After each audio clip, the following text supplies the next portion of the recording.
মিশরের বিখ্যাত বিজ্ঞানী ডক্টর কামাল ইসমাইল তিনি গবেষণা শুরু করলেন, এমন কিছু কি আমি আবিষ্কার করতে পারবো, এমন কিছু কি আমি তৈরি করতে পারবো, আল্লাহর ঘরের মেহমান আসবে, তওয়াফ করবে, কাবা শরীফ তওয়াফ করবে, তাদের পায়ে যেন ঠান্ডা লাগে, তাদের পা যেন গরম না হয়ে যায়, তাদের তওয়াফ করতে যাতে কষ্ট না হয়ে যায়, এমন কি কিছু আমি আবিষ্কার করতে পারবো।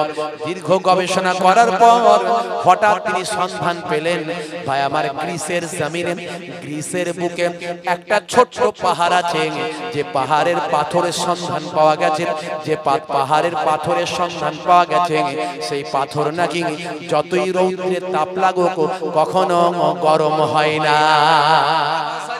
চারিদিকে মুখ করে কাবা শরীফ থেকে, কাবা শরীফের দিকে মুখ করে চারিদিক থেকে গোল হয়ে নামাজ পড়ে। আপনারা দেখেছেন ছবি। আমাকে আল্লাহ দ্বিতীয় তৃতীয় কাতারে বেশ কয়েকবার নামাজ পড়িয়েছেন। দ্বিতীয় তৃতীয় কাতারে আমি নামাজ পড়েছি। ইতিহাসে পড়েছিলাম কাবা শরীফের চত্বরে একটা পাথর লাগানো আছে। হাজী সাহেবরা যারা গেছেন, কায় গেছেন এখানে? আচ্ছা আপনি গেছেন? একটা পাথর বিছানো আছে, দেখবেন সাদা পাথর, মনে পড়ছে? হ্যাঁ, সাদা সাদা পাথর। ওই মাকামে ইব্রাহিম চত্বর থেকে শুরু করে, মাতাফ থেকে শুরু করে, আপনার ওই হাতিমের পাশ থেকে শুরু করে, হাতিম থেকে শুরু করে এই পুরোটাই দেখবেন গোল করে সাদা পাথর বিছানো আছে। যারা হাজী সাহেবরা গেছেন তারা লক্ষ্য করবেন, যদি না লক্ষ্য করে থাকেন পরে গেলে লক্ষ্য করবেন, আমার কথাটা মনে রাখবেন। টেম্পারেচার এমনি ওখানে মরুভূমি এলাকা, পাথরের এলাকা, টেম্পারেচার সবসময় হাই টেম্পারেচার, মানে গরম বেশি। তো প্রচন্ড সূর্যের তাপের কারণে মাটিতে পা দেওয়া যায় না, এত গরম। কিন্তু ওই চত্বরে আপনি যখন পা দিয়ে হাঁটবেন কোনো গরম নাই, বরং পায়ের তলা থেকে ঠান্ডা বের হবে। এসির মতো, দেখেছেন না? হ্যাঁ, এই পাথরের ইতিহাসটা আমি বললাম। কি আশিক, কি মহাব্বত, কি আল্লাহর কুদরত। এই যে পাথরটাকে আল্লাহ বানিয়েছেন, আমার বিশ্বাস এই পাথরটাকে আল্লাহ যে বানিয়েছেন, এই কুদরতি পাথরটা শুধু মক্কা শরীফ আর মদিনা শরীফের জন্যই যেন আল্লাহ বানিয়েছেন। পৃথিবীতে ওই পাথর আর কোথাও না, কোথাও। হে তরুণ যুবকেরা, হে আমার বন্ধুরা, কাবা শরীফের সামনে যখন নামাজটা আদা করছি, সাদা পাথরটার দিকে বারবার আমি তাকিয়ে দেখছি, এটাই সেই পাথর। ইতিহাসে আমি পড়েছিলাম, চোখে আমি দেখতে লাগলাম। গত বছরে আমার খেয়াল ছিল না, মনে ছিল না, গত বছরে আমার অত ইয়াদ ছিল না, এবছর আমার বেশি করে মনে পড়েছে। ভালো করে লক্ষ্য করলাম, ভালো করে পরীক্ষা করলাম, আমার সঙ্গী সাথীদের বললাম, দেখো ওই দিকে গিয়ে ঘুরে এসো, কেমন গরম একটু লক্ষ্য করো, আর এখানটাই পা দিয়ে হাঁটো, কেমন ঠান্ডা একটু লক্ষ্য করো। পরীক্ষা করে দেখলাম, হে তরুণ যুবকেরা, হে আমার মুরব্বিয়ানেরা, মনে পড়ে গেল বাদশা ফাহাদের কথা। বাদশা ফাহাদের আমলে মিশরের একজন বিজ্ঞানী ছিলেন, সেই বিজ্ঞানীর নাম হলো, হে জওয়ান যুবকেরা শুনে রেখে দেন, হে জওয়ান যুবকেরা, ডক্টর কামাল ইসমাইল তার নাম। মিশরের বিজ্ঞানী, মিশরের একজন সায়েন্টিস্ট, রাসূলের আশিক, আল্লাহর গোলাম। হে তরুণ যুবকেরা, এমন একজন বিজ্ঞানী, তিনি দীর্ঘদিন ধরে চিন্তা করতে লাগলেন, আল্লাহ তোমার ঘরের মেহমানরা সারা পৃথিবী থেকে তোমার ঘর তওয়াফ করতে আসে, তোমার ঘরটা তওয়াফ করতে আসে, কাবা বাইতুল্লাহ আসে, তাদের প্রচন্ড তাপেতে প্রদক্ষিণ করতে, প্রচন্ড তাপেতে তওয়াফ করতে তাদের বড় কষ্ট হয়, তাদের পা পুড়ে যায়, তাদের বড় কষ্ট হয়। মাবুদ গো, তুমি আমাকে এমন একটা সুযোগ দাও যাতে আমি তোমার বান্দাদের জন্য কিছু একটা করতে পারি।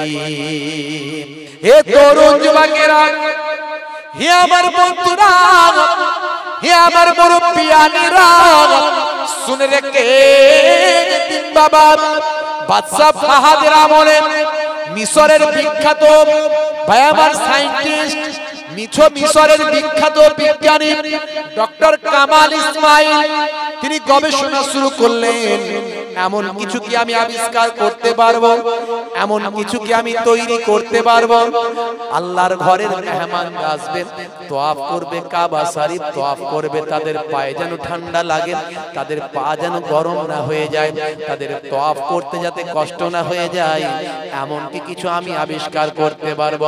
দীর্ঘ গবেষণা করার পর হঠাৎ তিনি সন্ধান পেলেন, ভাই আমার গ্রিসের জমিনে, গ্রিসের বুকে একটা ছোট্ট পাহাড় আছে, যে পাহাড়ের পাথরের সন্ধান পাওয়া গেছে, যে পাহাড়ের পাথরের সন্ধান পাওয়া গেছে, সেই পাথর নাকি যতই রৌদ্রের তাপ লাগুক কখনো গরম হয় না।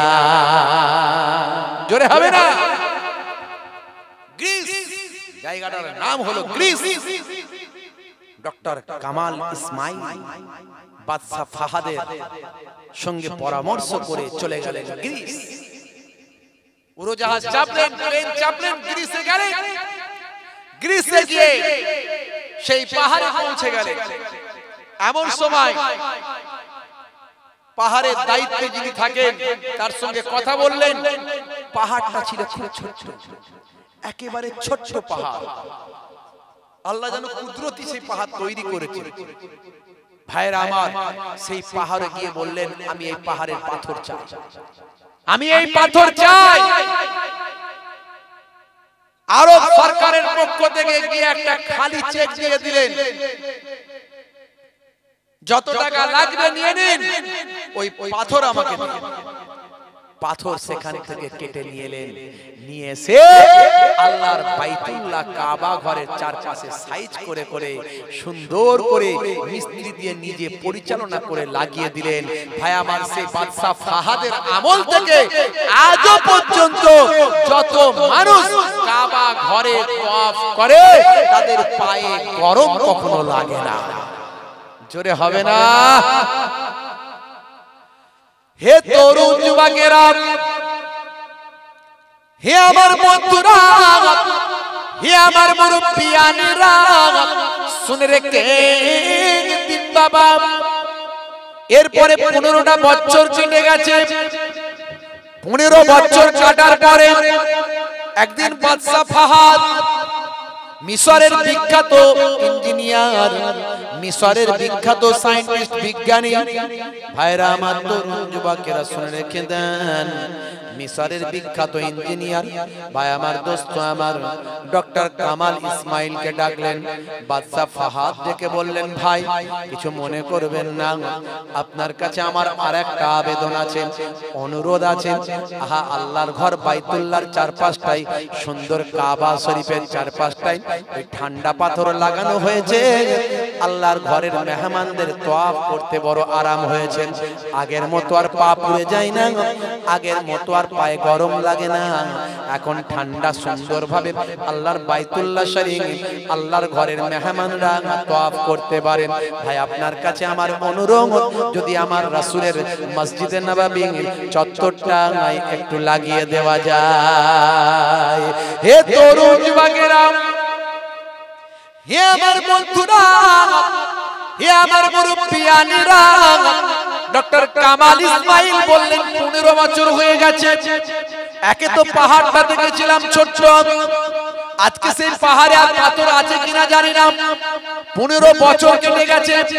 আপনি আগে যদি একটু মাথায় দিতেন, আগে যদি আমার মাথায় একটু বিষয়টা আসতো, তবে আপনি যখন বলছেন আমার রাসূলের খাতিরে, আমার রাসূলের নেক নজর, নেক পাওয়ার, নেক দোয়া পাওয়ার ওসিলায় আমি ডক্টর কামাল ইসমাইল, আমি আমার প্রাণ দিয়ে, জীবন দিয়ে চেষ্টা করব ওই পাথর আনার। আমি এখনই যাব। হে তরুণ যুবকেরা, রাসূলের রূহানি নেক নজর, নেক ফায়েজ পাওয়ার জন্য, রাসূলের ভালোবাসা অর্জন করার জন্য ডক্টর কামাল ইসমাইল আরব সরকারের খালি চেক, ব্ল্যাঙ্ক চেক নিয়ে চলে গেলেন আবার গ্রিসে গিয়ে সেই পাহাড়ে বায়াবার যিনি পাশে সেখানে দায়িত্বপ্রাপ্ত ছিলেন তাদের সঙ্গে গিয়ে কথা বলেন, গিয়ে বলেন ভাই আরো পাথর লাগবে। বলে কে আপনি? বলে আমি ডক্টর কামাল ইসমাইল, 15 বছর আগে কাবা ঘরের জন্য নিয়ে গিয়েছিলাম, কিছুটা পাথর তখন ছিল দেখেছিলাম, বাকি পাথরটা কিনতে আমার মিস্টেক হয়েছে। আল্লাহর নবীর রওজা মোবারকের জন্য, আল্লাহর নবীর মসজিদের জন্য আমি বাকি পাথরটা কিনে নিতে চাই। এই যে আরব সরকারের পক্ষ থেকে খালি চেক দিয়ে এসেছি, যত টাকা ইচ্ছা এখানে অঙ্কটা বসিয়ে দিন। বলে এমন সময় পাথরের মালিক বলেন, পাহাড়ের মালিক বলেন, শুনুন ও চেকটাকে আপনার কাছে রাখুন, মনে রাখবেন ওটা তো একটাই মাত্র পাহাড় পাওয়া গিয়েছিল, ঠান্ডা পাথরের পাহাড়। আজ থেকে 15 বছর আগে আপনি এসেছিলেন, মনে রাখবেন যতটুকু অবশিষ্ট ছিল সেটা 15 বছর আগেই বিক্রি হয়ে গেছে। আর কোনো পাথর নাই যে আমি আপনাকে দিতে পারি। ডক্টর কামাল ইসমাইলের মনটা খুব ছোট হয়ে গেল, চোখ ভরা পানি, বুক ভরা বেদনা নিয়ে কফি না খেয়ে, চা না খেয়ে সোজা মন মারা হয়ে একেবারে এয়ারপোর্টে চলে গেলেন। আর যাবার সময় বললেন, বাবু তবে একটা জিনিস অনুরোধ করব, আরব সরকারের পক্ষ থেকে আমি এসেছি, একটা জিনিস আবেদন করব, ওই 15 বছর আগে বাকি পাথরটা যে কিনেছে তার লিস্টটা যদি একটু বের করতে পারতেন, তাহলে আমি তার কাছে গিয়ে একবার ট্রাই করতাম, যদি আমার নবীর রওজার সামনে গিয়ে যদি পাথরটা লাগানো যায় তা আমি আপনার একটু চেষ্টা করতাম। তো ওই পাথরের মালিক, পাহাড়ের মালিক বলে 15 বছর আগের ঘটনা, এখন কি আর পাওয়া সম্ভব? আর যদিও আমি লিস্ট পাই, যাকে দেয়া হয়েছে সে কি আর রেখেছে? সে সব শেষ হয়ে গেছে। তবুও দেখুন না, নাই মনে করে একটু চেষ্টা করুন, যদি পান আমাকে একটু শুধু যোগাযোগটা করে দেবেন, আমাকে একটু জানিয়ে দেবেন। এমন সময় উনি প্লেনে উঠবেন, প্লেনের উদ্দেশ্যে বেরিয়ে যাবেন। এমন সময় ম্যানেজার হঠাৎ করে খবর পাঠালেন, আপনি তাড়াতাড়ি আসুন, 15 বছর আগে যাকে বিক্রি করা হয়েছে তার লিস্ট পাওয়া গেছে। ম্যানেজার বলার সঙ্গে সঙ্গে ডক্টর কামাল ইসমাইল তিনি আবার ম্যানেজারের কাছে গিয়ে লিস্ট দেখে দেখে বলেন, কোথাকারের মানুষ নিয়েছে একটু বলুন তো দেখি ভাই, কোন জায়গার মানুষ এই পাথরটা নিয়ে গেছে একটু বলুন তো। খুঁজে খুঁজে দেখা গেল নিয়ে গেছে সৌদি আরবের একজন ব্যবসায়ী, সৌদি আরবেরই একজন ব্যবসায়ী নিয়ে গেছে 15 বছর আগে। কবে কিনেছে? সে 15 বছর আগে। হে তরুণ যুবকেরা, হে আমার বন্ধুরা, হে আমার মুরব্বিয়ানেরা, শুনে রেখে বাবা, এমন সময় দেখতে পাওয়া যায় ডক্টর কামাল ইসমাইল নাম, অ্যাড্রেস, ঠিকানা নিয়ে সোজা প্লেন ধরলেন, একেবারে সৌদিতে নামলেন। নেমে সোজা ওই ব্যবসায়ীর কাছে, পাথর ব্যবসায়ীর বাড়িতে, দোকানে চলে গেলেন।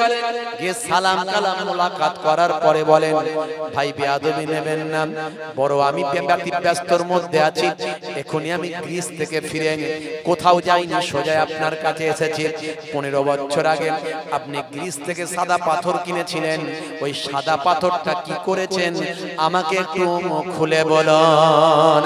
মালিক বলে, 15 বছর আগের কথা আমার তো মনে নাই, আমার ম্যানেজারকে জিজ্ঞাসা করতে হবে। ভাই সে 15 বছর আগের ঘটনা, সেই পাথর কি এখন আর পাওয়া যায়? বলে কোনো উপায় নাই, এখনই তথ্য নিন, এখনই খবর নিন, কারণ এই পাথরটা আমি নিয়ে গিয়ে আমার রাসূলের রওজা মোবারকে লাগাতে চাই। হে তরুণ যুবকেরা, সৌদি আরবের বড় ব্যবসায়ী রাসূলের আশিক সঙ্গে সঙ্গে ম্যানেজারকে নির্দেশ দিলেন, তথ্য বের করো, 15 বছর আগের পাথরটা কি করেছো, কাকে বিক্রি করেছো, তাড়াতাড়ি খোঁজ নাও। যদি যাকে দেয়া হয়েছে সে যদি কি করেছে খোঁজ নেওয়ার চেষ্টা করো। আল্লাহ মালিক রাসূলের জন্য যদি কিছু কাজ করতে পারে। হে তরুণ যুবকেরা, হে আমার বন্ধুরা, শুনে রেখে দিন বাবা, জেনে রেখে দেন। এমন সময় দেখতে পাওয়া যায় ম্যানেজার খাতা উল্টে উল্টে উল্টে উল্টে উল্টে 15 বছরের চেকবুক লোপায় আমার সার্চ করে বলে, 15 বছর আগে যে সাদা পাথরটা গ্রিস থেকে এনেছিলাম, সেই সাদা পাথরটা আমাদের বিক্রি হয় না, এখনো তেমন ভাবেই গোডাউনে পড়ে আছে। আছে। জোরে হবে না? 15 বছর আগের সেই পাথর এখনো গোডাউনে পড়ে আছে। ডক্টর কামাল ইসমাইল আল্লাহর কাছে শুকরিয়া আদা করে, আল্লাহকে ধন্যবাদ থ্যাঙ্কস দিয়ে, রাসূলের রূহানি নজর নে ফায়েজ দিয়ে এসেছে বুঝতে পেরে তিনি বললেন, ভাই এই আরব সরকারের চেক আমাকে দিয়ে দেয়া হয়েছে, আর বলে দেয়া হয়েছে যত খুশি অঙ্ক বসিয়ে দাও, যত খুশি অঙ্ক বসিয়ে দাও, এই নাও এই চেকটা তোমার টেবিলে ফেলে দিলাম, যত খুশি অঙ্ক লাগিয়ে দাও এখানে, পাথরটা তাড়াতাড়ি বের করে দাও। এমন সময় ব্যবসায়ী ছিল রাসূলের আশিক, সেই সময় বলল, পয়সা যদি নি রাসূলের দরবারে গিয়ে বলবোটা কি? কাল কিয়ামতের দিনে যিনি সুপারিশ করবেন, সাফাতি করবেন, সেই রাসূলের দরবারে গিয়ে বলতে পারবো, ইয়া রাসূলুল্লাহ আপনার রওজার জন্য ফ্রি অফ কস্ট বিনা পয়সায় সাদা পাথর দিয়েছিলাম। বিনা পয়সায় সাদা পাথর আজও রাসূলের ওই রওজা মোবারকের পুরোটাই নয়, অত পাথর তো ছিল না, পাথর পাহাড়টাই তো ছোট, ওই দেখবেন 4-5টা। এটা কাবা শরীফের ভিতরটা, বাইরে পাবেন না, কাবা শরীফের ভিতরটা মানে ওই কাবা শরীফের চার দেওয়ালের ভিতরে, আর এটা রাসূলের রওজার ওই পাশাপাশি সামনের পজিশনটাই ভাই আমার পুরোটাই দেখবেন এই পাথর লাগানো আছে। নিজে থেকে দায়িত্ব নিয়ে ডক্টর কামাল ইসমাইল মিশরের বিখ্যাত ইঞ্জিনিয়ার, বিজ্ঞানী ভাইরা আমার, তরুণ যুবকেরা আমার, নিজে দায়িত্ব নিয়ে পুরো ডিজাইন করলেন, কাবা ঘরের ডিজাইন করেছেন। এই মিশরের ওই ডিজাইনটা দেখবেন, কাবা শরীফের চারপাশে দেওয়াল, বিল্ডিং, মিনার, এই যে ডিজাইন, আর এই রাসূলের রওজা, এই মসজিদের নববীর মিনার, গম্বুজ ডিজাইন, এই সমস্ত কিছু যিনি করেছেন তিনি হলেন মিশরের বিখ্যাত ভাই আমার বিজ্ঞানী, বিখ্যাত ভাই আমার ইঞ্জিনিয়ার মিস্টার জনাব হযরত ভাই আমার ডক্টর কামাল ইসমাইল। তিনি সুন্দর করে সেটিং করলেন। আরব সরকার বললেন, ডক্টর কামাল ইসমাইল, বাদশা ফাহাদ বললেন, ডক্টর কামাল ইসমাইল আপনি অনেক মেহনত করেছেন, পরিশ্রম করেছেন, আপনার ঋণ তো আমরা শোধ করতে পারবো না, এই নিন আপনাকে খালি চেক দিলাম, যত টাকা অ্যামাউন্ট হয় আপনি বসিয়ে নিন। ডক্টর কামাল ইসমাইল সেই সময় চোখ ভরা পানি নিয়ে বলেছিলেন যে আমি যদি এই দুনিয়াতে আমার পারিশ্রমিকটা নিয়ে নিই, তাহলে আল্লাহর দরবারেও বলতে পারবো না, আর রাসূলের কাছেও জানাতে পারবো না, এই আমার পরিশ্রমটা, পারিশ্রমিকটা কাল কিয়ামতের দিনের জন্য আমি তুলে রেখে দিলাম। জোরে হবে না? কি তাদের মহাব্বত, কি রাসূলের ভালোবাসা, কি আল্লাহর প্রতি তাদের আন্তরিকতা। ভাইরা আমার, ওই কাবা শরীফের চত্বরে যখন নামাজ পড়ছে আর মনে মনে ভাবছে, আল্লাহ গো এই তোমার জান্নাতি পাথরটা যেন একবার চুমু দিতে পারি। এই তো রুগা পাতলা শরীর, জিজ্ঞাসা করুন না, যারা হজে গেছেন জিজ্ঞাসা করবেন, ভাই আমার ওই জান্নাতি পাথর চুমু দিতে গিয়ে কতজন মারা যাচ্ছে, নিচে পড়ে যাচ্ছে, তার উপরে পা দিয়ে চলে যাচ্ছে, মানুষের হোশ নাই। জান্নাতি পাথর দুনিয়াতে পাচ্ছে, এর থেকে বড় জিনিস কিছু আছে? হযরতে আদম আলাইহিস সালাম জান্নাত থেকে যখন এসেছিলেন, সঙ্গে দুটো জিনিস নিয়ে এসেছিলেন, কি জানেন? একটা হলো এই হাজারে আবিয়াস, মানে সাদা পাথর ছিল। এটা কি পাথর ছিল? জোরে বলেন।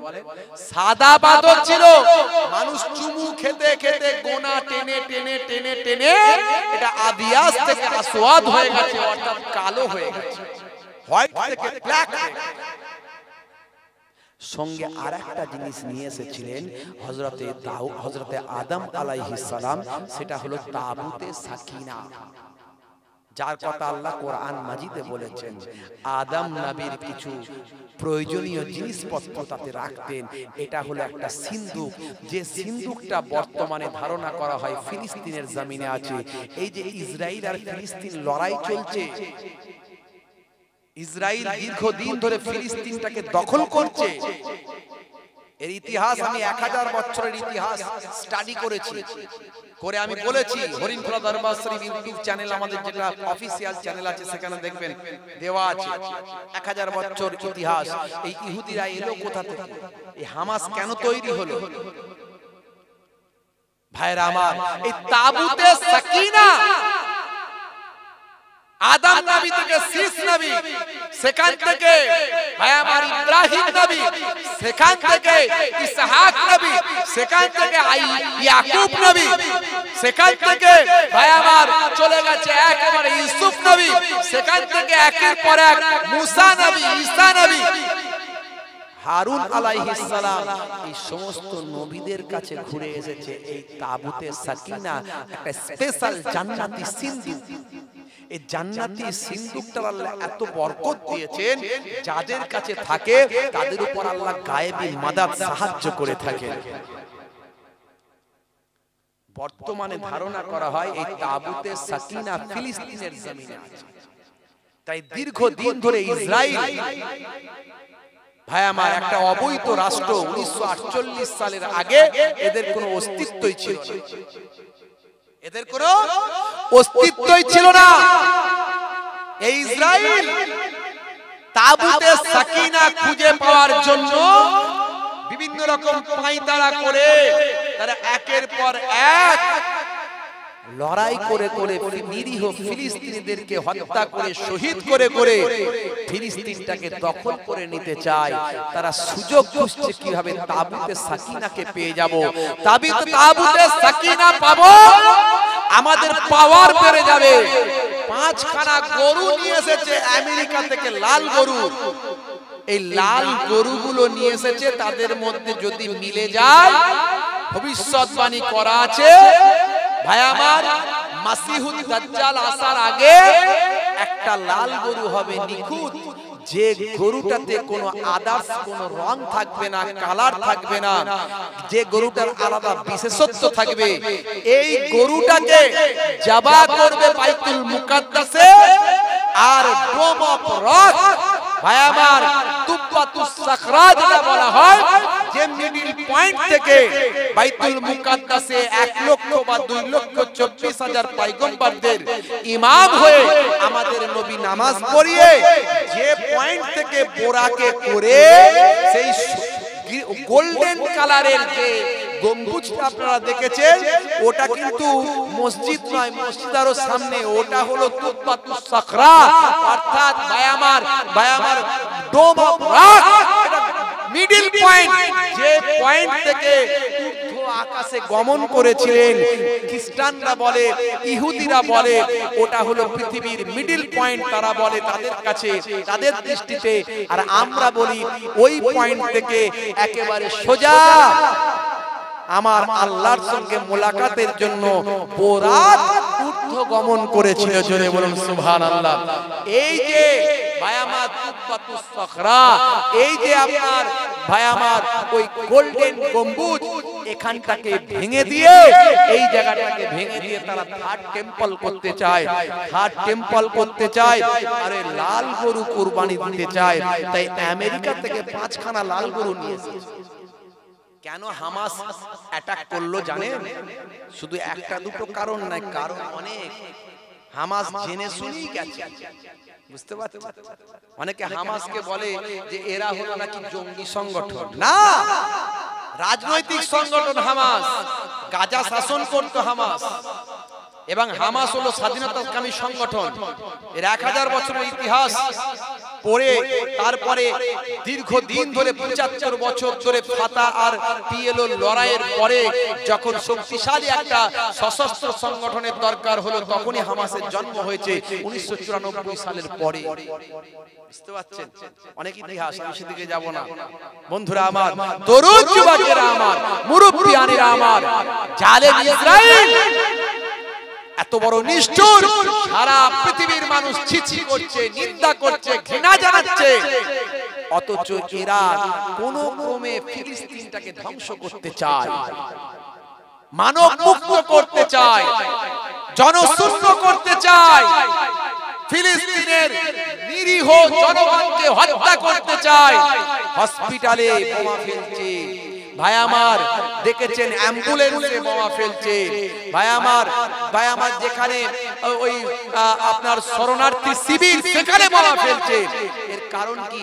তার মানে এরা ফিলিস্তিন মুক্ত করতে চায়, গাজা মুক্ত করতে চায়, গাজা দখল করতে চায়, করে ওই তাবুতে সাকিনা খুঁজে বের করতে চায়। এদের উদ্দেশ্য এটা। মনে রাখবেন ভাইরা আমার, আমরা ক্ষমা করতে পারি না। সারা পৃথিবীর মানুষ ইসরায়েলকে ঘৃণা জানাচ্ছে, আমরাও জানাচ্ছি। তাদের পণ্যগুলো বয়কট করার চেষ্টা করুন। আপনার কাছে ইন্টারনেটে তাদের পণ্যগুলো আছে, সেগুলো বয়কট করুন। আর আগামী দিন এই যুদ্ধ কিন্তু বন্ধ হবে না। এখন কতজন হামাসকে শহীদ করতে পেরেছে তা দেখাতে পারেনি। নিরীহ 12,000 ফিলিস্তিনি মানুষদের শহীদ করে দিয়েছে, কিন্তু হামাসের সঙ্গে লড়াই করে পারেনি। রাসূলের হাদিস, ভবিষ্যৎবাণী, ভাই আমার, শাম দেশ থেকে একদল যোদ্ধার আবির্ভাব ঘটবে, যারা আল্লাহর জন্য ন্যায়ের পথে যারা যুদ্ধ করবে। আজকে দেখুন হামাস লড়াই করছে কিসের জন্য? মসজিদুল আকসার জন্য। হামাস লড়াই করছে বাইতুল মুকাদ্দাসের জন্য। হামাস লড়াই করছে নিজের মাতৃভূমিকে জয় করার জন্য।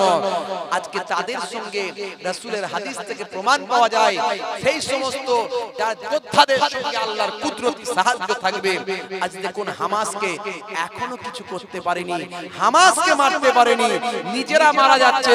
$350 বিলিয়ন খরচা করা মারকাভা ট্যাঙ্ক, $200 আরপিজি 105 ইয়াসিন আরপিজি 105 দিয়ে, মাত্র $200 200 টাকার গুলি দিয়ে $350 বিলিয়নের মার্কিন ডলারের খরচা করা মারকাভা ট্যাঙ্ককে ভাই আমার প্রতিদিন ধ্বংস করছে। আজকেও প্রায় 25 খানা ধ্বংস করেছে তারা। হামাসের নেতা বলেছে আজকেও 25 খানা ধ্বংস করেছে। অথচ গাজা মরুভূমি হয়ে গেছে, ঘর বাড়ি আর কিছু নাই গাজাতে, উত্তর গাজায় কিচ্ছু নাই। আর ওরা নিরীহ ভাই আমার, ওই হামাসকে নাম পেরে নিরীহ মুসলমানদের, নিরীহ ফিলিস্তিনিদের শহীদ করে দিচ্ছে। দেখেছেন আপনারা? ভাইরা আমার, আমার আল্লাহ তাদেরকে শাহাদাতের মর্যাদা দান করছেন। বলুন না আল্লাহু আকবার, আল্লাহুম্মা আমিন। मैं ही तो फिलिस्तीन हूँ, तू मुझको बचा लो ना, जालिम जुल्म करे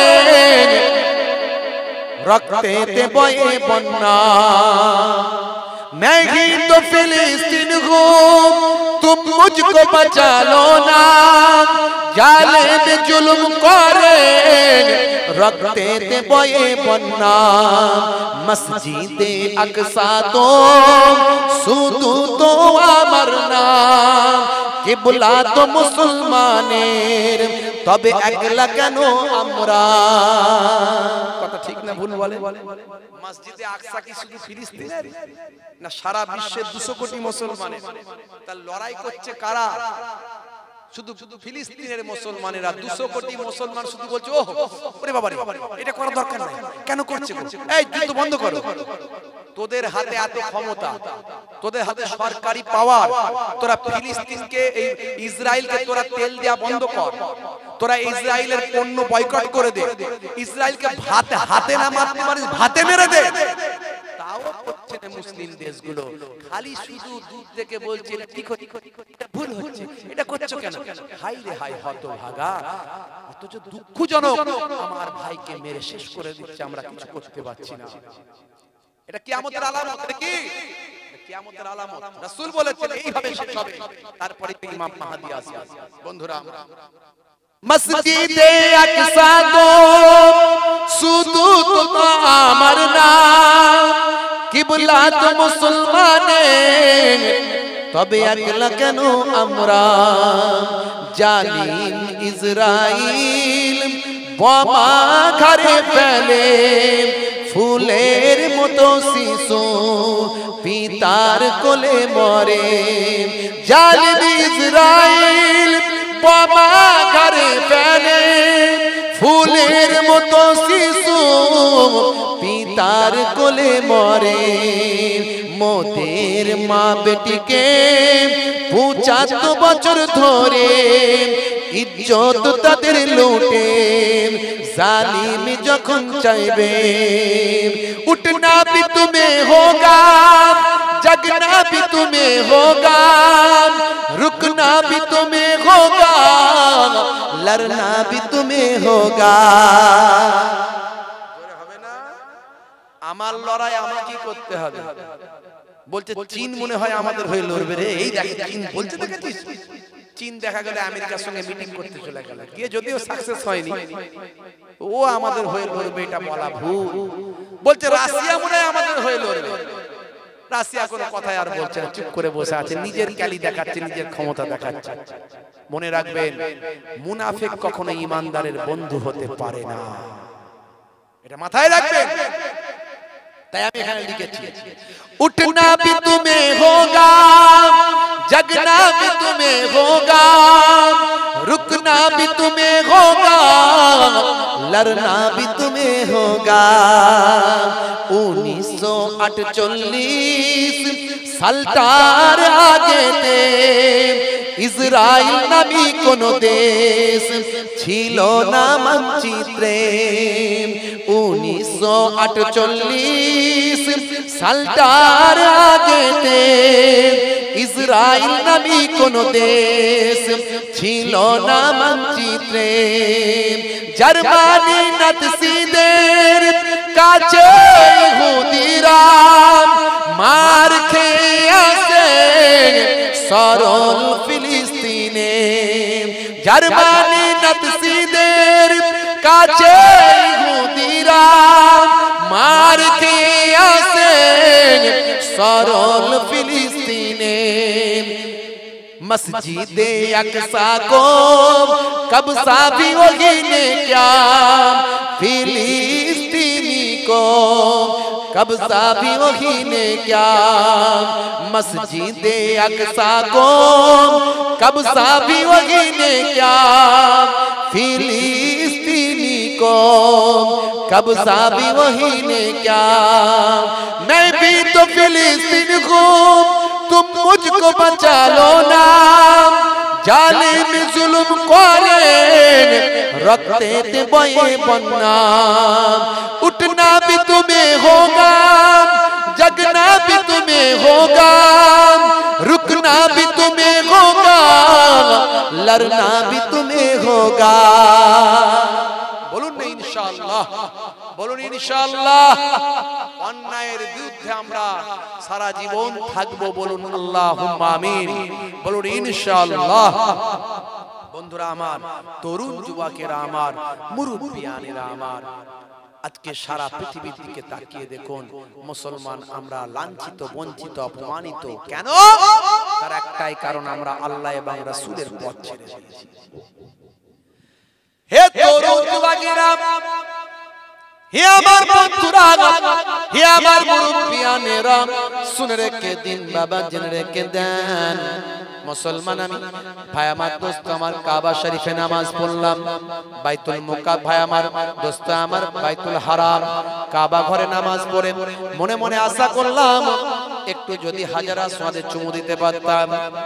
রোগা পাতলা শরীর, গত বছরে হাত দিয়ে চুমু দিয়েছিলাম, মুখ দেওয়ার চান্স পাইনি, খালি কাছাকাছি যায় আর বড় বড় ইজিপ্ট, মিশর, সাউথ আফ্রিকার লোকগুলো এমন ধাক্কা দেয় ছিটকে 10 হাত দূরে, এই মনে হয় চান্স পাবো। বাবা চিন্তা করলাম যে ক্ষমতা দিয়ে আর হবে না, ক্ষমতা শেষ, ওদের ক্ষমতার কাছে আমাদের ক্ষমতা কোনো কাজে লাগবে না। যদিও প্রস্তুতি ভালো করে নিয়ে যাচ্ছিলাম, রোগা পাতলা শরীর হলে কি হবে, গলে গেলে ঠিক ঢুকে যাব, কিন্তু দেখছি না হবে না। মনে পড়ে গেল যে কাবা ঘরের সামনে যা দোয়া চাওয়া হয় কবুল হয়, যা দোয়া চাওয়া হয় কবুল হয়। মোটামুটি প্রায় 2 দিন ধরে কাবা ঘরের সামনে উমরা করে নামাজ পড়ছি আর দোয়া চাইছি, আল্লাহ একবার চান্স লাগিয়ে, কারণ বুড়ো হয়ে গেলে আর চান্স পাবে না, ওই জায়গায় ধারে কাছে যাওয়া যাবে না। আর আমাদের দেশের এই ভারত, পাকিস্তান, বাংলাদেশের লোকগুলো সব বুড়ো বয়সে হজ করতে যায়, সে উমরাই যায় আর হজই যায়, হ্যাঁ কবিরে যাক আর সাগিরে যাই যাই। তো এই পুরো বয়সে যায়, বেশিরভাগ দেশের হাজিরা আসে হজ করতে সব ইয়ং গাই। আপনি পুরো বয়সে গেলে জাবালে নূরে উঠতে পারবেন, যেখানে কোরআন নাজিল হয়েছিল। কত বড় মুতাবাররাক পাহাড় বলুন তো, যে পাহাড় জান্নাতে যাবে, জোরে বলুন সুবহানাল্লাহ। জাবালে সূরে যেতে পারবেন, যে পাহাড় আল্লাহর নবীকে আত্মগোপন করেছিল। আমাদের এই রোগা পাতলা শরীরে প্রায় 2 থেকে 2.5 ঘন্টা 3 ঘন্টা সময় লাগছে উঠতে। অনেক লোক তো মাঝ রাস্তায় শুয়ে পড়ছে শুধু, বুঝতে পারছেন? তো উঠছে না, নয় বয়স্ক লোক উঠছে কিন্তু রিস্ক আছে, সেরকম হাট ফাট ঠিক থাকতে হবে। তা আপনি বুড়ো বয়সে গেলে পারবেন না। ভাইরা আমার, তরুণ যুবকেরা আমার, জাবালে নূর গারে হেরা যেখানে কোরআন মাজিদ প্রথম নাজিল হয়েছিল, আল্লাহর নবী দীর্ঘ বহুদিন ধরে যেখানে ইবাদত বন্দেগী করেছিলেন, সেই জায়গা এত কনজাস্টেড, এত সরু গুহাটা, আপনার গারে হেরা যে গুহাটা এত, ভাই আমার পেঁচানো, আপনারা উঠেছেন নিশ্চয়, উঠেছেন, এমন একটা লোকই বলতে পারবে কোন রকমে। সেইখানে আবার এত লাইন, আপনি 2 রাকাত নামাজ পড়বেন, আর কিছু বেদাতি লোকজনও যায় সেখানে দেখতে যায়, ওরা তো আর ইবাদত করতে যায় না। যে জায়গায় আমার রাসূল দীর্ঘদিন ধরে ইবাদত করেছে, তারা বলছে লা সালাত, এখানে কোনো নামাজ নাই, এটা বেদাত, হাজা বেদাত। তারা বলছে এটা বেদাত। কেন ভাই? বলছে এখানে যখন নবী ইবাদত করেছিলেন তখন সালাত আসেনি, মেরাজ থেকে সালাত এসেছিল এর পরে, অর্থাৎ নবী তো এখানে নামাজ পড়েননি, তাহলে তুমি কেন নামাজ পড়ছো? ওরা তো বোকাশোকা সুইপার কাজের লোক, ওরা তো জানে না যে প্রত্যেক নবী রাসূলদের জন্য নামাজ পড়া ফরজ ছিল। মুসা নবীর জামানায় 2 ওয়াক্ত নামাজ পড়া ফরজ ছিল। আমাদের নবী যখন 50 ওয়াক্ত নিয়ে আসছিলেন, মুসা নবী বলেছেন আমার উম্মত 2 ওয়াক্ত পারছেন আর আপনার উম্মত 50 ওয়াক্ত পারবে, কমিয়ে নিয়ে আসুন। 9 বার গিয়ে কমিয়ে নিয়ে আসছে, 5 9 45 ওয়াক্ত বাদ। তখন মুসা নবী বলছে আমার উম্মত 2 ওয়াক্ত পারছে না, আপনার উম্মত 5 ওয়াক্ত পারবে, আবার যান। আমাদের নবী বলছেন হে ভাই মুসা নবী, আমি আর যেতে আল্লাহর কাছে আমার লজ্জা মনে হচ্ছে, আর যেতে পারবো না। আমার আল্লাহ জানিয়ে দিলেন এই 5 ওয়াক্তকে আমি আল্লাহ 50 ওয়াক্তের সওয়াব দেব। জোরে হবে না? তো প্রত্যেক নবী রাসূলদের জামানাতে নামাজ ছিল। তা আমার রাসূল যখন এখানে ইবাদত করছেন, নামাজ না পড়ে কি ইবাদত করেছেন নাকি? অর্থাৎ নামাজ আমরা নফল নামাজ পড়ি, যে জায়গাতেই পড়ি না কেন নফলের সওয়াব পাবো। আর যেখানে কোরআন নাজিল হয়েছে সেই জায়গাটা কত পবিত্র জায়গা। সবচেয়ে বড় ব্যাপার, আমার রাসূল যে জায়গায় দীর্ঘদিন ইবাদত করেছেন, আমার রাসূলের থেকে আর বেশি বড় কিছু হতে পারে না।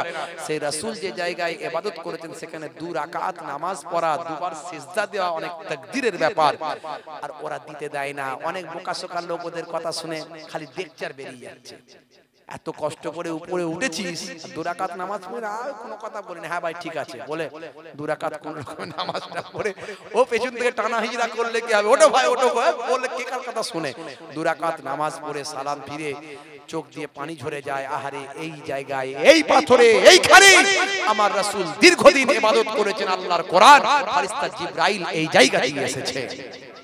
ভাইরা আমার, তরুণ যুবকেরা আমার, মুরব্বিয়ানেরা আমার, মুসলমান, সেই রাসূল, সেই নবী, সেই পয়গম্বর আপনার আমার জন্য কত কষ্ট করেছেন। আহা, হে তরুণ যুবকেরা, বাইতুল, ভাই আমার বাইতুল হারাম, মসজিদুল হারাম, এমন সময় নিয়ত করলাম, দোয়া চাইলাম, আল্লাহ গো তুমি একবার হাজার আসওয়াদটা চুম্বন দেওয়ার তৌফিক দাও, না হলে আর জীবনে হয়তো দিতে পারবো না। কারণ ওই জায়গায় যাওয়া বড় কঠিন ব্যাপার। তোমার রহমত যদি না হয়, তোমার দয়া যদি হয়, একমাত্র চান্স পাবো, না হলে পাবো না। গত বছর অনেকবার চেষ্টা করেছি, পারিনি। হাত দিয়ে চুমু খেয়েছি কিন্তু মুখ ঠেকাতে পারিনি।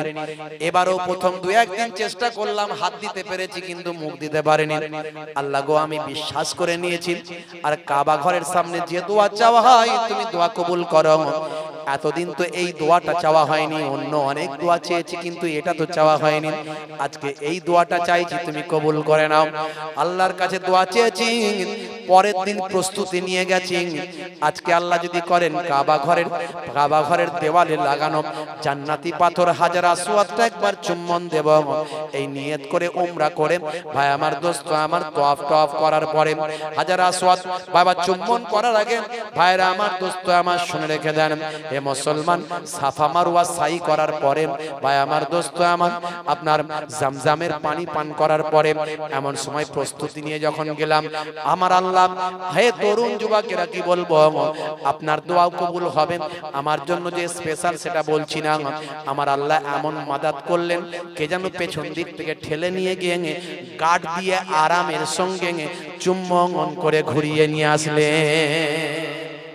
যেন মনে হচ্ছে কেউ গার্ড করে রেখেছে। এতবার গেছি সেখানে, ঠেলে ফেলে দিয়েছে, এবারে যেন কেউ আমাকে গার্ড করে সুযোগ দিচ্ছে যে ভাই চুমু খেয়ে না। বন্ধুরা আমার, তরুণ যুবকেরা আমার, মদিনা শরীফে যখন গেলাম, অনেক জায়গাতেই গেলাম, মদিনা শরীফে গিয়ে রাসূলের দরবারে যখন গেলাম, রাসূলের দরবারে যাওয়ার পর মনে পড়ে গেল, রাসূলের দরবারে আল্লাহর কোরআনের আয়াতটা লেখা আছে। যারা হাজী সাহেবরা গেছেন অনেকে বুঝতে পারেন না কোনটা রাসূলের রওজা। আসলে আরবি ভাষা নয়, রওজার উপরে রাসূলের নাম লেখা আছে মুহাম্মাদুর রাসূলুল্লাহ সাল্লাল্লাহু আলাইহি ওয়াসাল্লাম। তার পরেরটাই লেখা আছে আবু বকর সিদ্দিক রাদিয়াল্লাহু তাআলা আনহু। তার পরেরটাই লেখা আছে হযরতে ওমর ফারুক রাদিয়াল্লাহু তাআলা আনহু। মোট তিনটে যে পাশাপাশি গোল ছিদ্র আছে, তার মধ্যে একটা দেখবেন বড় ছিদ্র করা আছে, একটু বড় করা আছে। ওই বড় ছিদ্র বরাবর আমার আপনার রাসূলের রওজা। হে তরুণ যুবকেরা, উপরে গোল্ডেন কালারের সোনালী অক্ষরে লেখা আছে ইয়া আইয়ুহাল্লাযীনা আমানু লা তারফাউ আসওয়াতাকুম ফাওকা সাউতিন নবী।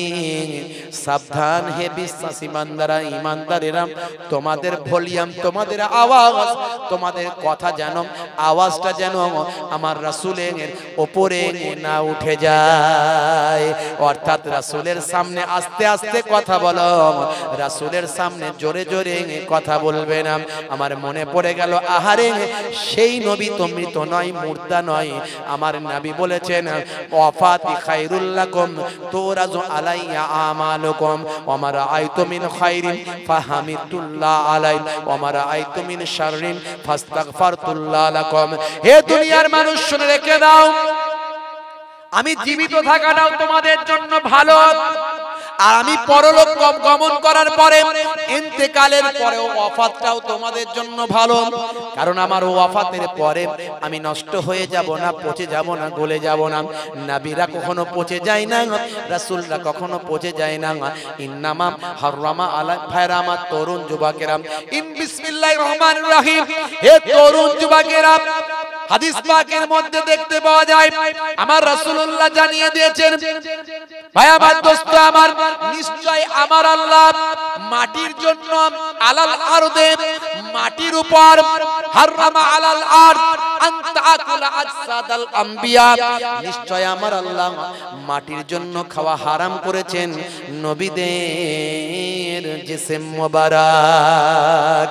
সেই নবী, সেই রাসূল বলেছেন ওয়া ওয়াফাতি খায়রুল লাকুম, আমার ওয়াফাতটাও তোমাদের জন্য ভালো।